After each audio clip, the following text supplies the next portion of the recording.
아담이 모든 가축과 공중의 새와 들의 모든 짐승에게 이름을 주니라. 아담이 돕는 배필이 없으므로 여호와 하나님이 아담을 깊이 잠들게 하시니 잠들매 그가 그 갈빗대 하나를 취하고 살로 대신 채우시고 여호와 하나님이 아담에게서 취하신 그 갈빗대로 여자를 만드시고 그를 아담에게로 이끌어 오시니 아담이 이르되 이는 내 뼈 중에 뼈요 살 중에 살이라. 이것을 남자에게서 취하였은즉 여자라 부르리라 하니라. 이러므로 남자가 부모를 떠나 그의 아내와 합하여 둘이 한 몸을 이룰지로다. 아담과 그의 아내 두 사람이 벌거벗었으나 부끄러워하지 아니하니라. 아멘. 아마 2장은 오늘까지 하면 마칠 것 같고요. 오늘 조금 3장이 들어갈까 모르겠는데 시간이 되면 3장을 조금 들어가겠습니다. 탈무드에서 결혼의 성립 조건이 뭔가를 이렇게 좀 찾아보니까 첫 번째가 동거, 그 다음에 결혼 증서, 그 다음에 세 번째가 남녀 간의 징표, 이 세 가지더라고요. 그러니까 동거, 그 다음에 결혼 증표, 뭐 서약서겠죠. 그 다음에 증표, 이 세 가지가 유대인들의 결혼 조건이에요. 근데 놀랍게도 우리 그 반지 여기다 끼죠? 여기다, 여러분 혹시 왜 낀지 아세요? 여기도 있고 여기도 있잖아요. 여기도 있고. 왜 여기다 끼죠? 그냥 남이 끼니까 끼잖아요. 네. 이게 그 마리아의 뭐 정절 뭐 그런 거 관련돼 있다고 그래요. 지금 참 찾아보니까 뭐 그거는 우리가 뭐 그건 중요한 문제 아니니까 그렇고요. 일단 그 유대인들이 이 반지를 낄 때 우리는 다이아 반지를 좋아하잖아요. 근데 유대인들은 결혼할 때 금, 은, 동이나 관계없이 아주 순수한 거.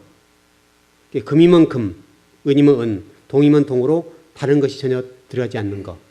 이 결혼 반지래요. 이게 순결, 또 정절, 그런 것도 포함되어 있고요. 그래서 어떤 목사님이 이제 우리나라 그 랍비 교육을 받고 오신 분이 계시는데 한 분 계세요, 우리나라에. 이분 이제 그 구약학 교수인데 이분이 주례사를 할 때는 결혼식 할 때 다이아 반지 같은 거 이게 다른 거 첨가된 걸 못 끼게 한대요. 그리고 동그란 것만 그냥 금반지면 금으로만 된 것만 이렇게 서로 예물을 나눠주는 걸로 이렇게 해서 결혼을 주례한다고 그래요. 그래서 영원하다 표현이죠. 이게 너와 나와의 사랑은 영원하다 이런 표현도 있고 이게 어떤 다른 이물질이 없는 순수성 이런 것도 포함돼서 결혼 반지를 한다는 거죠. 유대인이 그렇게 하는 거예요. 그리고 유대인 결혼은요, 우리 결혼과 좀 조금 다른데, 유대인 결혼은 밤에 하죠. 밤에 한 거 아시죠? 시작이 이제 밤이니까. 그 전날 밤부터서 해질녘부터서 결혼식 한 그 해질녘까지 이렇게 금식을 한대요. 우리는 금식하면 큰일 날 일인데. 근데 신랑 신부가 결혼할 때 반드시 금식을 하게 되고 그 다음에 남편 될 신랑이 토라를 읽고 토라를 읽어요. 토라를 읽고 이렇게 쫙 신부에게 토라를 읽어주면 신부가 사탕이나 건포도를 이게 입에 넣어준대요. 그래서 그게 무슨 의미냐면 우리 사랑은 이렇게 달콤하다. 자, 그런 얘기고 그 다음에 토라를 읽는 것은 우리의 가정의 중심은 뭐냐? 하나님 말씀이다. 이렇게 간다는 거죠. 그러니까 우리 지금 결혼식과는 좀 다르죠. 우리는 지금 결혼식이 너무나 그냥 이제 교회에서 결혼하는 건 좀 다르지만은 여러분 그 결혼식장 가서 결혼하는 건 봐보세요. 완전히 결혼 아주 뭐랄까요. 공장처럼 찍어내잖아요. 주례사가 그냥 딱 해서 30분 이내에 다 끝내줘야 되잖아요. 무슨 주례사를 할 수 있으며 결혼식이 좀 그런데 유대인들은 토라를 읽고 또 신부는 신랑의 사탕을 입에 물려주거나 아니면 건포도를 입에 물려줘서 우리의 사랑은 이게 달콤하고 우리 가정의 중심은 말씀입니다. 이렇게 한다는 거예요. 상당히 우리 좀 생각해 볼 부분이에요. 우리가 지금 이런 것들을 좀 상당히 좀 고민하면서 살아야 되는데 우리는 너무나 좀 뭐랄까요? 좀 결혼이 오늘도 그 법을 공부하겠지만은 결혼이 뭐랄까요? 하나님의 영광과 우리 가정을 통해서 하나님의 거룩성을 드러내기보다는 내 신분의 상승, 잘 먹고 잘 사는 것, 여기 초점이 있단 말이죠. 그건 결혼이 좀 이상한 거죠. 우리가 그동안에 결혼에 대해서 공부를 했지만은 일단 여러분 결혼할 때 심사숙고해야 돼요. 결혼을 잘못하면 평생 고생해요. 그 의도적으로 고생할 필요는 없잖아요. 그 우리가 남편과 아내가 하나님을 보여주는 도구인 건 분명하지만 그러나 여러분 결혼 전에 상대방에 대해서는 심사숙고해야 돼요. 특별히 여러분 인생을 좀 살아보신 분들은 이해가 되지만은 인격이 좋아야 돼요. 인격이. 성품이 좋아요. 성품이 좋아야 되는데 성품 플러스 신앙. 그래서 능력이 있으면 더 좋고요. 능력도 있어야 되고 또 정말 무능력하면 그건 좀 힘든 일이죠. 능력도 있어야 되고 그다음에 인격적인 부분이 아주 중요해요. 이 인격이 좋으면 신앙은 들어가고 또 사람 언제든지 발전적인 방향으로 갈 수 있거든요. 근데 우리 대부분의 신앙인들은 신앙만 좋다면 괜찮다고 생각하거든요. 근데 그 신앙이라고 하는 것이 그걸 어떻게 믿겠어요? 믿지 못해요. 여러분 처녀 총각 때 신앙을 얼마나 우리 신뢰할 수 있어요? 결혼해서 살아보고 이러저런 일을 겪어봐야 그 사람을 알 수 있잖아요. 신앙도 알 수 있고. 여러분, 그 처녀 때 신앙 좋았던 사람이 어떤 남자가 신앙이 없으면 금방 잃어버리잖아요. 금방 하루아침이에요. 그러니까 중요한 것은 인격이 굉장히 중요해야 되고, 그 다음에 신앙이 있어야 돼요. 전제가 이제 신앙이겠지만, 그 다음에 이제 어떤 능력이 있어야 된단 말이죠.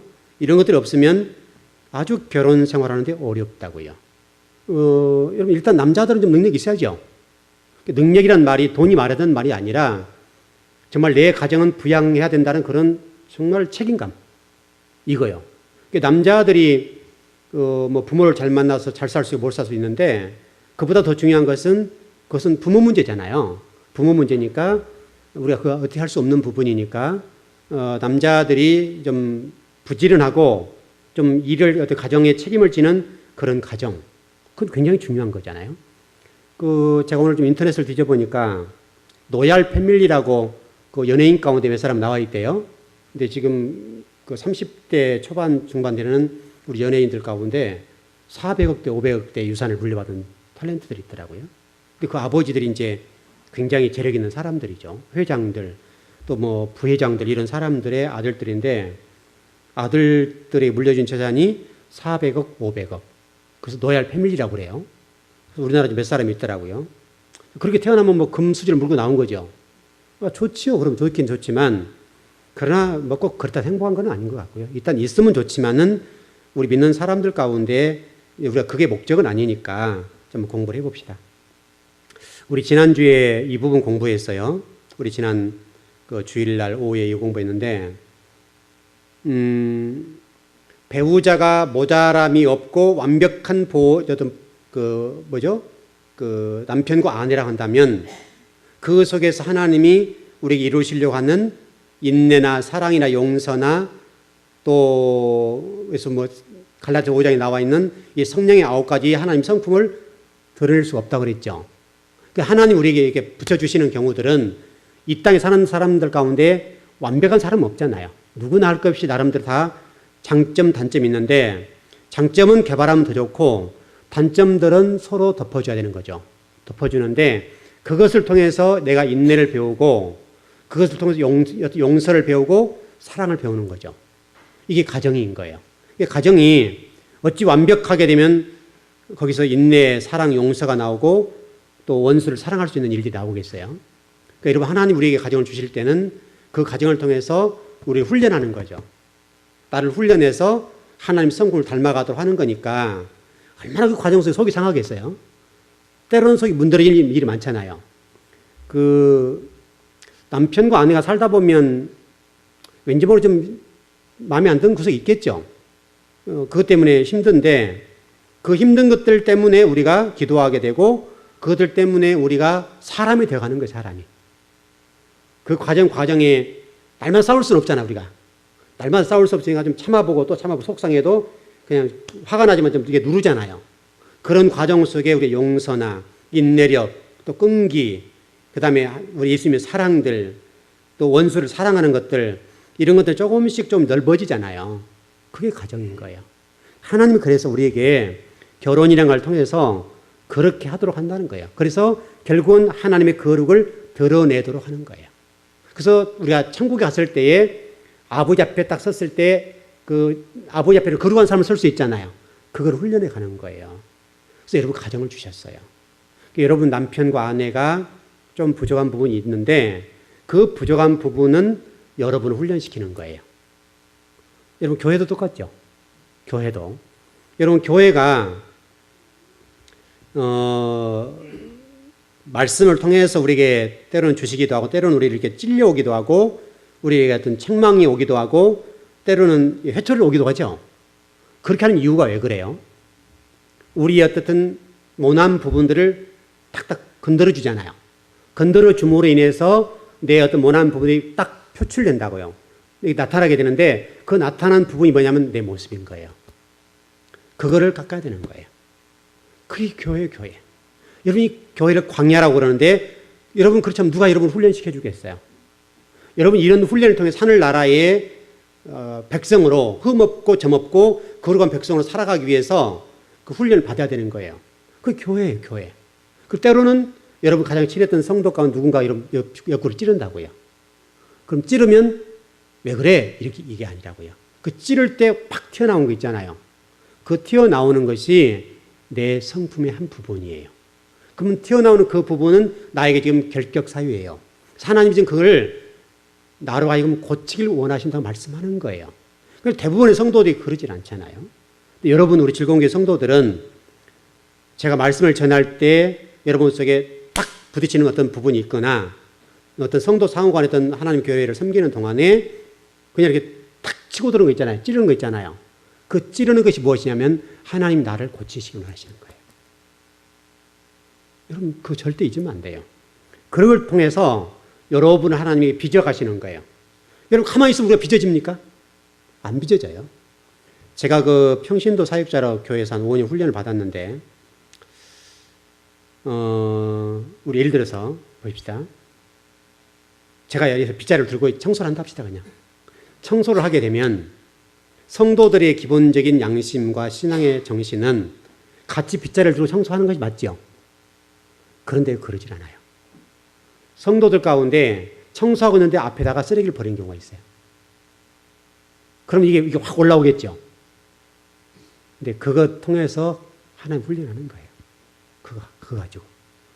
제가 그 일을 해보면서 이게 젊은 나이니까 이게 확 올라올 때 있잖아요. 표는 안 내지만 그를 자제하고 표는 안 내지만은 올라오는데 그 과정 속에서 나를 보는 거예요.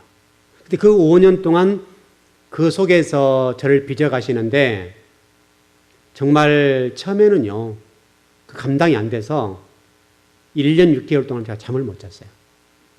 교회가 도대체 왜 그런가?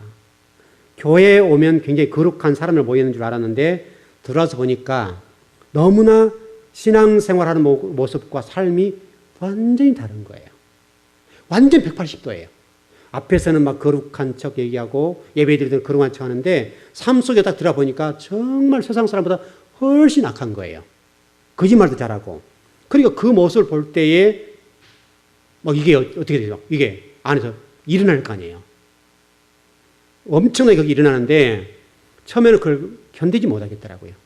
제가 그때 20대 후반 정도니까 어찌 그게 용납이 되겠어요. 그리고 막 이게 올라오는데 그걸 누르려고 얼마나 힘들겠어요. 그런 과정 속에서 1년 6개월 동안 제가 잠을 못 잤어요. 잠을 못 자니까 그때 제가 몸이 안 좋았을 때고 그런데 그래서 몸무게가 53kg까지 빠졌어요. 53kg. 생각해 보세요. 완전 해골이죠. 제 몸이 해골인데 근데 잠이 안 와요. 이 불면증, 노이로제 이런 것들이 오는데 정말 못 견뎌요. 못 견뎌.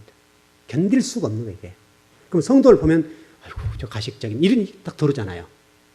근데 그것도 시간이 지나면서 이해가 되고 용납이 되기 시작하더라고요. 그래서 하나님이 그 5년 동안에 저를 빚으시는데 사실은 하나님 고생하신 거죠. 하나님 저 때문에 고생하신 거고 또 저 때문에 성도들이 그 쓰임 받는 거죠.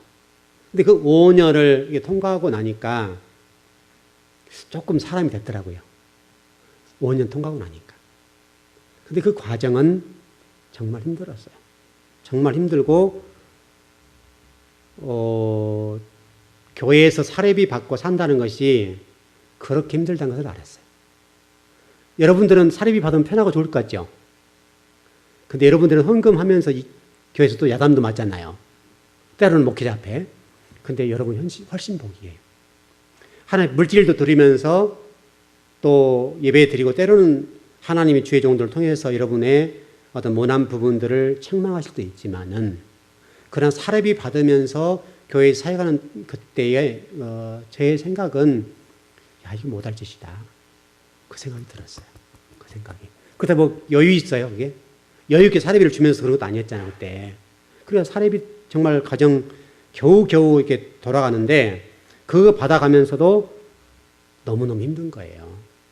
그 과정 5년을 만 5년, 횟수는 7년인데 만 5년을 딱 그처럼 신앙을 출발하는데 너무너무 힘든 거죠. 그게. 그 과정이 제가 지금 목회자로 살아가는 데 있어서 자산이 된 거예요. 저의 모난 부분들, 그렇다고 뭐 제가 막 모난 사람이 아니었잖아요. 그렇게 모나지 않았어요. 모나지 않고 누구의 요구도 먹을 만큼 살지 않았어요. 뭐 다 사람들이 좋다고 얘기했고 누구 집 자식이냐고 할 정도로 얘기를 했지 다른 사람들이 저를 욕할 만큼 못나게 살지 않았어요. 그래서 살지 않았는데도 불구하고 그 속에 들어가서 보니까 제가 못난 게 너무 많은 거예요. 하나님 보실 때는. 그거를 깎아내리고 죽이는데 얼마나 그 고통은 처절했겠어요. 너무 힘든 거예요, 그게. 그래서 5년을 통과하고 나니까 물론 그 안에 이제 3년 6개월의 기도가 있었죠. 철야가. 5년 동안에 3년 6개월을 철야를 시켰는데 3년 6개월 교회 건축 때문에 3년 6개월 철야를 한 거예요. 7사람을 모시고 저까지 7사람이었는데 제가 예배를 인도하고 밤새도록 철야하는 거예요. 밤새도록. 그게 5년이에요. 5년. 그걸 통과하고 나니까 조금 사람이 됐어요. 그래서 신학을 한 거죠. 신학을 하고 딱 신학교 가서 보니까 이제 그 전사님들 다 이게 한가닥들 한 사람들 있잖아요. 여러분 목회자들이 좀 기질이 다양하죠. 목회자의 기질은 다 유별나요. 좀 유별나니까 목회하는 거예요. 그런 사람이 모였는데 가서 보니까 정말 완전 난장판인 거예요. 훈련받고 들어가 보니까 그러니 막 한심한 거예요. 제가 저 사람들 어떻게 되나. 그래서 다도 목회자가 되더라고요. 되는데 한 5년 동안 이렇게 하고 신학하고 이제 목회자가 되었는데 만일에 저에게 그런 과정이 없었다면 어떨까? 그러면 제가 지금 얼마나 많은 연단을 받아야 되겠어요? 얼마나 많은 훈련도 받아야 될 것이고 그렇지 않아도 막 이러지는 훈련이 많았는데 거기다 그까지 제 성품까지 훈련을 받는다고 한다면 정말 힘들겠죠.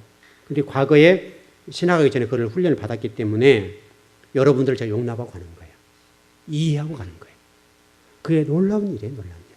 그러니까 누군가 어떤 얘기를 했을 때 또 성도들 상관에 그런 일이 일어났을 때 그걸 이해하는 폭이 넓어진 거죠. 그런 것이 없었다고 한다면 얼마나 제가 못났겠어요. 기질이 제가 이렇게 직선적인 사람인데 직선으로 가는 사람이고 외골수적이잖아요. 제가 그런 사람이니까 얼마나 때로는 여러분 잣대가 분명하잖아요. 제가 잣대가 분명한 속에서 여러분들 판단하고 볼 때 여러분들 나만 알겠어요. 근데 그런 과정을 거치니까 제가 여러분들 이렇게 포용해 가는 거죠. 그 과정이 있어서. 그래서 결혼이 그렇다. 결혼 얘기를 하는 거예요. 결혼이 여러분 상대방을 통해서 자식을 통해서 뭐 하냐면 나를 만들어가는 거예요. 또 그것도 안 되면 교회에서 교회란 공동체 안에서 우리의 모습을 이렇게 만들어가는 과정이에요. 여러분 그것이 굉장히 복이라고요. 굉장히 복이고 그 속에서 여러분들이 다듬어져서 신부로 성숙해 가는 것은 놀라운 일이에요. 여러분 그게 교회입니다. 여러분 가정이고 그래서 여러분 부부 간에 혹시라도 여러분 그런 부분이 있거든 하나님 나에게 붙여주시고 나의 모난 부분들을 고치시기 위한 하나님의 도구로 보내셨다. 이렇게 하면 되고 교회에서는 여러분 훈련하게 되면 감사합니다. 이거예요. 말씀을 통해서 또는 성도를 상관을 통해서 누군가를 통해서 훈련하는데 그 훈련이 확 찔러온다고 이렇게. 찔러올 때 그 찔림을 당할 때 뭔가가 딱 나에게 꿈틀거리는 뭐가 있는데 그 꿈틀거리는 그 무엇, 그것은 내 성품 가운데 훈련이 안 된 거예요. 아직 정리 안 된 거예요. 그게 딱 드러나게 되는 거죠. 여러분, 설교라고도 마찬가지 아닙니까? 설교라고 하는 것들도 되도록이면 제가 유하게 하고 전체 우리 교회 영적 수준을 이렇게 보고 설교를 하는데, 설교를 할 때는 저도 듣고 여러분도 듣는 거죠. 저에게도 말씀하는 거고 여러분에 말씀하는 거. 제가 여러분 천사에게 설교하는 거 아니죠. 여러분에게 설교하는 거예요. 그러니까 여러분들이 그 말씀을 듣고 딱 찔림이 온다. 그러면 그 찔림이라고 하는 것은 하나님이 주의 종을 통해서 나에게 말씀하신다. 이렇게 들어야 된단 말이죠. 그래서 우리 서신서의 말씀과 같이 하나님 말씀을 사람의 말로 듣지 말아라. 이렇게 돼 있죠. 그것이 여러분의 복입니다. 그래서 부부는 이와 같은 과정을 통해서 거룩을 드러내고 하나님 기뻐하실 만한 사람으로 이렇게 빚어가는 과정. 그게 결혼입니다. 그게 가정이고, 그게 교회고. 그게 아담과 하와에서 하와가 교회라고 그랬으니까 그게 교회인 거고, 가정인 거고, 그렇게 되는 것이죠. 그래서 여러분, 부부라고 하는 것이 내 뼈 중에 뼈, 살 중에 살이라는 말이 그래서 나오는 거 맞는 거예요. 그래서 상호가 서로 간에 뼈 중에 뼈, 살 중에 살인 거예요. 그래서 하나가 되는 거예요. 그래 되는데, 죄가 들어오는 결과로 어떻게 변합니까? 이제 상대방을 향해서 핑계대는 일들이 생기죠. 아담이 하나님께서 찾아오셔서 아담아, 너 왜 그랬어? 라고 했을 때 하나님 왜 그러세요? 하나님이 주신 저희자가 나에게 죄를 짓도록 했어요. 사람이 이제는 내가 잘못했다 얘기하지 않냐고 상대편 핑계를 돌리는 거죠. 죄를 돌리는 거예요. 이건 아주 안 좋은 거예요. 부부 상호간에 있어도 마찬가지인데 교회에서도 마찬가지고 여러분 부부 관계 속에서 때로는 내 남편이 잘못할 수 있고 아내가 잘못할 수 있겠는데, 예를 들어서 남편이 아내를 욕한다 합시다. 그럼 이 욕이 누구에게 가는 거예요? 결국 자기에게 가는 거죠. 아내가 있다 합시다. 남편을 욕해요. 그럼 침을 뱉으면 누구한테 떨어져요? 자기한테 떨어지는 거예요. 이게 결국은 하지 말라는 걸 하나님은. 그렇게 하지 말고 아내가 잘못해서 내가 잘못했다 하는 것이 남편의 자리고, 또 아내는 남편이 잘못했다 하더라도 내가 했다고 하는 것이 남편의 자리를 세워주는 것이고, 이게 가정이라고요. 그래서 서로 상호간에 떠넘기게 되고 서로 핑계를 대기 시작하면 이 가정은 어려워지는 거죠. 회복이 힘들다고요. 그래서 여러분, 가정생활 할 때 철저하게 남편은 남편의 자리, 아내는 아내의 자리에 놔두시라고요. 욕하지 말고. 아내를 욕해봤자 자기 욕이죠. 제가 아마 여러분 설교할 때도 그런 부분이 나올 것 같은데, 여러분에게 개인적으로, 사적으로나 개인적으로 여러분의 잘못을 지적해 본 적이 없죠? 여러분 지적합니까? 안 합니다. 설교할 때는 이제 전체적인 내용이긴 하지만은 개인적으로 목사님 저희 잘못 좀 지적해 주세요. 정말 어려운 말이거든요. 지적해 달라는 말인데, 정말 지적해 달라는 말인데 그럴 수도 있겠죠. 근데 지적하고 나면요 힘들어져요. 안 하는 거예요. 그러니까 설령 잘못해도 기다리는 거예요. 우리 교회에 이제 그 어떤 사역자를 세워가는 과정들이 있었잖아요. 그럼 때로는 목회자 입장에 보면 뭐 성도들도 보여지는 부분이 있지만, 목회자 입장에서는 좀 이렇게 좀 하지, 이런 생각이 있죠. 생각이 있어요. 근데 지금까지 제가 많은 교육자들을 섬겨봤고, 또 많은 교육자들에게 같이 사역을 해봤는데, 제가 한 번도 직선적으로 왜 그러세요? 이렇게 해본 적이 없어요. 그냥 기다려주는 거예요. 기다려주고 언젠가는 되겠지 하는데, 그래서 열심을 내고, 또 잘못하더라도 열심한 사역자들, 실수해도 열심히 하는 부분들은 다 용납하는 거예요. 여러분, 배워가는 과정이니까. 그러나 게으르거나 충성하지 않는 것, 예를 들어서 잘못하기 때문에 어떤 일들을 하지 않거나, 또 게으름을 피우는 경우들은 말하지 않지만은 어느 선에 가면 딱 정리를 해요. 칼처럼 정리해요. 근데 그 기간은 수없이 춤을 삼키는 거예요. 또 참고 또 참고 또 참는 거예요. 그래서 제가 지금까지는 개인적으로 손을 대서 잘라본 적은 없어요. 이렇게 칼을 댄 적은 없다고요. 본인들이 이제 나중에는 제가 그렇게 되면 조금 이제 이게 조금 어렵게 가죠. 어렵게 가기 시작하면 본인들이 못 견디고 가는 경우들이 있긴 있지만, 그것은 제 나름대로 목회자의 기준이 있을 것이고 최소한도 어떤 선까지는 해야 된다 이런 생각이 있는 거죠. 그러나 그런 과정이 있지만은 그러나 되도록이면 참아요. 한마디 안 해요. 어떤 정말 목회자로서의 어떤 자리에 올랐을 때까지 기다려주고 또 기다려요. 그러나 어느 선까지 가면 이제 사람이 보이잖아요. 아, 이분은 될 것 같다, 안 될 것 같다 이게 보여지는데, 될 것 같은 사람은 좀 실수하고 부족해도 끌고 가고, 안 될 것 같은 사람들은 정리하고 이렇게 가는 것이죠.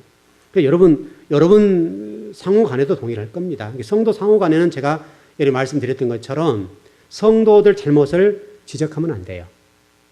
권면해주고 사랑을 감싸주시고 위로하고 격려하는 자리가 돼야 돼요.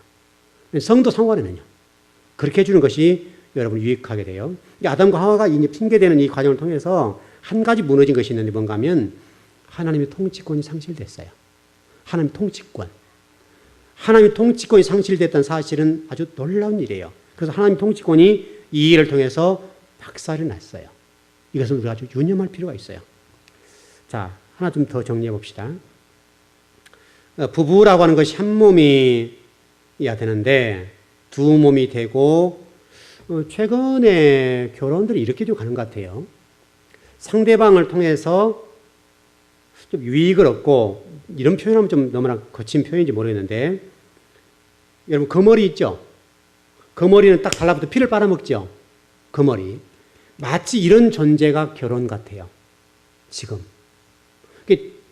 남편을 위해서 아내에 통해서 내가 유익을 얻고 신분이 상승하고 내가 아내 때문에 먹고 살고 또 남편 때문에 먹고 살고 이런 식이죠. 이건 아니죠. 물론 역할이 분명히 좀 있어야 되겠지만은, 그러나 여러분 서로 상대방을 갉아먹는 거머리 같은 그런 부부상은 절대로 안 된다고요. 서로 위하고 아껴주고 사랑하고 이런 관계가 되는데, 이런 관계가 되면 안 되는데 지금은 이런 관계가 너무 많은 거예요. 그래서 여러분 이런 부분들 때문에 가정들이 어려워진 가정이 참 많은 것 같아요. 지금 시대적으로 보면 가정들이 이런 문제로 정말 어려울 많이 겪어요. 근데 회복이 안 돼요. 참 어려워요. 그러니까 예를 들어서 제가 그 초두에 잘 만나서 결혼해라 그랬는데 정말 이게 중요해요. 저도 우리 성도를 이렇게 바라보는데 성도들 가운데 안타까운 가정들이 있잖아요. 바라보면 답답하다. 저 가정은 어떻게 할까? 답이 없는 가정이 있어요. 답이 없는 가정이 있는데 그런 가정을 보면요. 너무너무 속상해요. 왜 저렇게 했을까 결혼을. 근데 이 가정들 보면 정말 문제라고 살아가는데 정말 뇌관이 불이 붙어 폭발 직전에 있는 가정들이 많아요. 그래도 우리 교회 가정들은 다 건강한 편인데, 그래도 뭐 한두 가정 정도는 이런 가정들이 있어서 참 목회자로서 속이 상하고 아파요. 어떻게 하면 저 가정을 회복할 것인가를 가지고 고민도 하고 기도도 하고 그러는데 또 어떤 대안을 제시해도 답이 안 나와요. 개선이 안 돼요. 개선이 안 되게 되면 답이 없잖아요. 그런 경우들은 어찌할 수가 없어요. 아무리 답을 제시해주고 이렇게 해라 저렇게 해라 해도 개선이 안 될 때는 어떻게 해볼 수가 없어요. 그러면 이 가정들이 결국 어떻게 될 것이냐? 너무너무 고민이 많은 거예요. 이 가정이 이렇게 하다 깨지는 것 아니냐? 이 정도까지 가요. 그럼 참 어려운 얘기죠. 그럼 너무나 불행한 얘기잖아요. 여러분 가정들은 그런 가정이 없길 바랍니다. 그런 가정이 없고요. 정말 여러분 가정 속에 온기가 있고 주님의 사랑이 있고 용납하고 용서하고 이해하고 기다려주고 그런 거예요. 부부관계도 자녀관계도. 그런 부분이 정말 필요하다고 생각해요. 저도 한 사람이 이제 부모의 입장에 서 있고 또 남편의 입장에 서 있기도 하고 목회자의 자리에 서 있기도 하죠. 지금까지 저도 이제 결혼 생활을 30년 가까이 했는데요. 뭐 이러저런 일이 많이 있었겠죠. 오는 과정 속에 웬들 어려움이 없겠고 웬들 속상한 일이 없게 있었어요. 있었겠지만은 그래도 무난하게 잘 왔다 이런 생각을 하고, 또 아이들도 이렇게 생각해 보면 목회자의 가정 안에서 자녀들이 때로는 성도들 때문에 상처도 당하기도 하고 참 어려운 일도 많이 있었고 그 과정을 거쳐왔는데 그래도 아이들이 참 건강했다. 때로는 정말 아픈 일이 많았잖아요. 그런 일 속에서 가장 염려했던 게 뭐냐면 아이들이 상처받을까 봐서. 왜냐하면 이 아이들은 안 되잖아요. 상처를 받으면. 그래서 제가 그 처음 목회했던 교회에서 우리 애들이 좀 기억하는지 모르겠는데 초등학교 한 5학년 정도 됐을 거예요. 5학년 됐는데 성도들이 좀 목회자에 대해서 한 번 대들기 시작하면 사악해지죠. 사악해진 상황들이 있어서 저는 버틸 수 있는데 제가 그때 우리 아이들을 모아서 얘기를 한 적이 있었어요. 아빠가 어떻게 했으면 좋을까? 얘기를 하니까 아빠 싸우지 마. 그냥 그만두자. 이제 얘기를 하는 거죠. 우리 아이들이 좀 기억하는지 몰라요. 초등학교 5학년 때니까 벌써 지금 시간적으로 12살 때 한 16년 이상 지난 건데 그래서 제가 바로 그때 접었어요. 바로 접어버렸어요. 그냥. 그 자리에 접어버렸죠. 물론 나중에 회복이 됐지만은 아이들이 상처받은 것은 훗날을 생각하면 안 된다고 봤어요. 그래서 그때 그걸로 고민을 많이 기도 많이 했었는데 그래도 아이들이 이렇게 보니까 물론 마음속에 왜 그런 것이 없겠어요. 없지 않겠지만은 그 성도들 때문에 상처받는 일들 어려웠던 일들이 많아서 고민스러운 부분이 있지만 잘 성장해 준 것 같아요. 잘 극복해 왔다. 그래서 아마 아이들이 좀 이렇게 더 성숙해진 것은 아닌가 싶기도 하고 사람들을 대하는 것들이 일반 청년들은 다르게 되는 그런 성숙한 면도 있는 것 같아요. 이게 나쁜 면만 이건 아니죠. 그런 좋은 점도 있고 또 나름대로 아픔도 있을 것이고 그럴 것이라고 봐야져요. 어떻든 부부간에 아담과 하와가 자기의 유익을 구하는 과정, 상대방을 이렇게 좀 문제를 전가시키는 일을 통해서 어떤 결론이 도출됐는가 하면 창세기 3장 16절에 보면 이렇게 되어 있어요.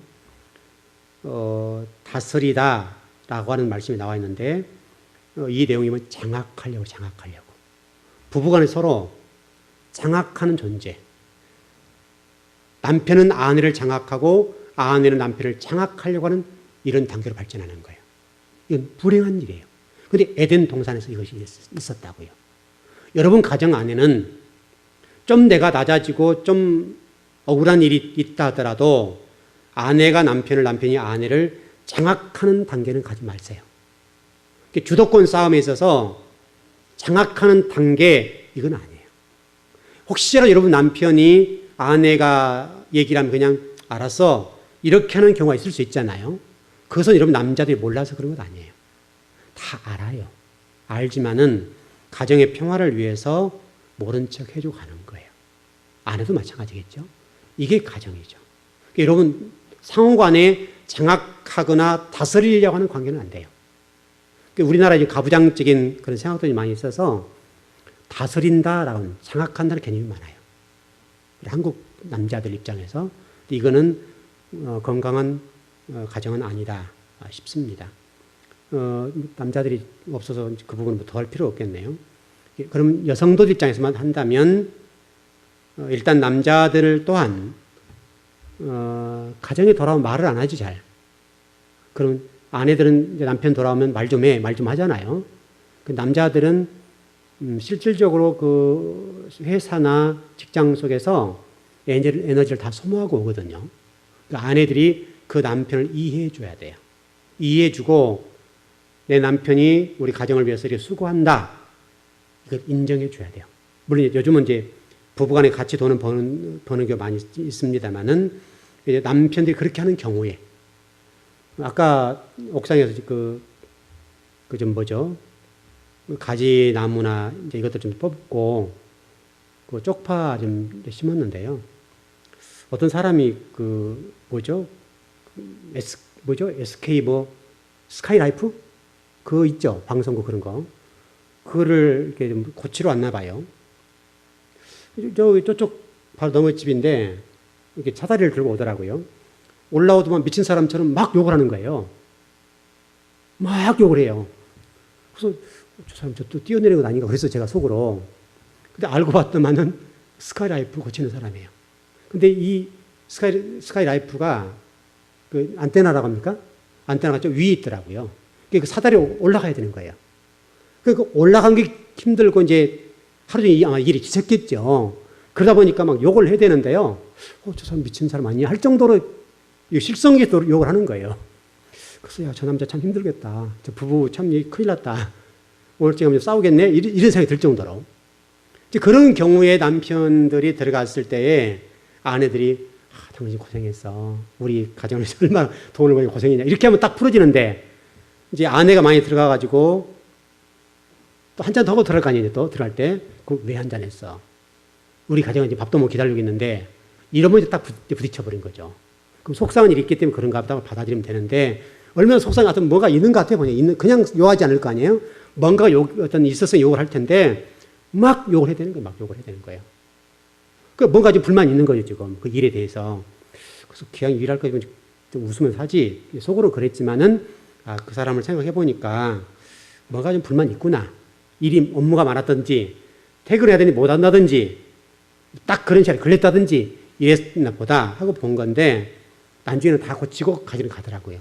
가긴 가는데 아마 그 집 오늘쯤에 가보면 싸울 것 같아요. 그 아내가 짜내줘야 돼. 아내가. 이렇게 남자들이 나와서 일하는 경우들은 때로는 가정 때문에 죽지 못해 일하는 경우가 있다 이 말이죠. 그런 경우는 아내들이 잘 해주면 얼마나 좋겠어요. 여러분 그러시길 바랍니다. 또 뭐 남녀 같이 남편과 아내 같이 버는 경우는 서로 뭐 잘하면 되고요. 그런 경우들은 서로 잘하면 될 것 같고요. 어떻든 여러분 결혼은 남편과 아내가 만나서 잘 먹고 잘 살고 그것 때문에 부귀영화를 누리고 그것 때문에 세상 속에서 뭐 호의호식하고 뭐 좋은 뭐 저택에서 사는 이런 건 전혀 아니에요. 그게 나쁘단 말이 아니라 그것은 중심은 아니라고요. 그렇게 살면서 이런 멋지게 살면 더 아름답고 그렇지만 그게 목적은 아니에요. 하나님이 가정을 주신 것은 그 일을 통해서 하나님의 교회를 만들고 그 일을 통해서 우리를 거룩하게 만들어서 천국 갔을 때 주님 앞에 서서 찬양할 수 있는 단계가 만들어가는 거예요. 그게 가정이에요. 여러분 그거를 절대로 잊으면 안 돼요. 부부 상호간에 좀 되도록 지세요. 잘 안 져지죠? 안 져지죠. 쉽지 않습니다. 이게 참 어려운 부분이죠. 이게 막 올라올 때 어떻게 그걸 잘 견딜 수 있겠어요? 쉽지 않는 것들이지만은 그러나 이제 결혼해보면 그리고 어떤 결혼 생활을 오래 하다 보면 또 참아내는 방법들을 알 수 있죠. 그냥 화가 나면 그냥 저는 이제 화나면 아무 얘기 안 하거든요. 그냥 화나면 그냥 아무 말 안 해요. 이제 화가 났다는 말을 안 하니까 이제 그러면 집사람이 이제 눈치를 보죠. 말을 안 해요. 그게 화났다는 표현이에요. 뭐가 딱 걸렸다는 이 말이죠. 제가 별로 화를 낸 사람이 아니거든요. 별로 화를 내는 사람은 아닌데 정말 화가 날 일이 생기면 제가 입을 닫아요. 입을 열기 시작하면 막 나오니까 잘못하면. 이제 그동안의 훈련 과정을 통해서 그런 걸 터득한 것도 있지만은 되도록이면 화가 날 경우는 말을 안 해요. 제가 스스로 삭혀요. 삭히고 기다려요. 그러면 이제 집사람도 아니까 피하는 거죠. 그렇게 해서 문제를 풀어가는 거죠. 근데 만일에 그게 막 치매로 올라올 때 해야 되면 어떻게 되겠어요? 서로 상처가 되는 거죠. 그러니까 어떤 우리 아이들한테도 그랬고 뭐 가정생활 하는 동안에 제가 뭐 1년 12를 가도 거의 화낼 때가 그렇게 없어요. 없는데 간혹 1년에 한두 번 아니면 몇 년에 한 번 정도 화가 나는데 그 화가 날 때는 무서운 거예요. 그때는 이제 상당히 무섭게 하는 건데 이제 그런 부부가 가면 조금 이제 막 나가는 거죠. 강하게. 너무나 참다 안 된 경우들은 그런 경우가 있지만은 그러기 전에는 계속 참아요. 또 참고 또 참아요. 그런 훈련이 되어 있는 거죠. 근데 어떤 살아보니까 그래요. 뭐 화내봐도 되는 일도 아니고 참아내는 건데 이제 그런 참아내는 과정 속에 이게 넓혀지기도 하고 또 때로는 속이 썩죠. 그런 것도 생길 수 있어요. 그런 과정이 거쳐야 성품이 이제 만들어져 가는 거예요. 참아내기도 하고 인내하기도 하고 이런 것들이 하나하나 되어가는 것 같아요. 여러분 살아보니 그렇죠? 여러분 뭐 남편과 살아보면 어때요? 아이고 저 인간 할 때가 많잖아요. 죽이고 싶을 때 있어요 없어요? 한번 죽여받고 싶을 때 있잖아요. 그렇지만 우리 믿는 사람이니까 참아내는 거죠. 참아내는 거. 참아내다 보니까 그것이 이제 둥글둥글 되어 그럴 수 있지. 이렇게 되어가는 것 같아요. 그러면 이제 사람이 되는 거죠. 그래서 이제 좋은 가정이 되어가는 것 아닌가 싶어요. 좀 정리합시다. 좀 더 나가려고 하는데 이제 더 나가면 진도가 나갈 것 같아서 더는 나가지 않겠습니다. 하는데 결론 정리해 보십시다. 일단 잘 살아라고요. 가정들 잘 살아라고. 한 번 사는 건데요. 어떤 부부의 연을 맺고 살아가면 잘 맺었든 못 맺었든 간에 살려고 한다면 여러분들이 또 기도하는 분들이고 신앙생활 하신 분들이니까 여러분이 남편을 용납하십시오. 남편들은 사실은 약하잖아요. 남편들이 굉장히 강한 것처럼 보이지만 실질적으로 아내들보다 훨씬 약합니다. 그리고 강하게 보이지만 실질적으로 마음은 연약해요. 그러니까 그 남편들을 불쌍히 보고, 이제 남편들이 없으니까 하는 얘기예요. 남편들이 있으면 다르게 설교하지만 남편들이 없으니까 아내를 입장에서만 전하자면 남편들을 불쌍히 보시고 남편들의 길을 좀 세워주세요. 남편들을 세워주셔서 그 남편들이 우리 가정을 죽도록 일할 수 있도록 그렇게 하자는 것이죠. 그래서 여러분 가정이 어쨌든 간에 거룩해지고 하나님의 이름이 드러났으면 좋겠습니다. 그런 가정 만들어 가보십시다. 예, 우리 기도하겠습니다.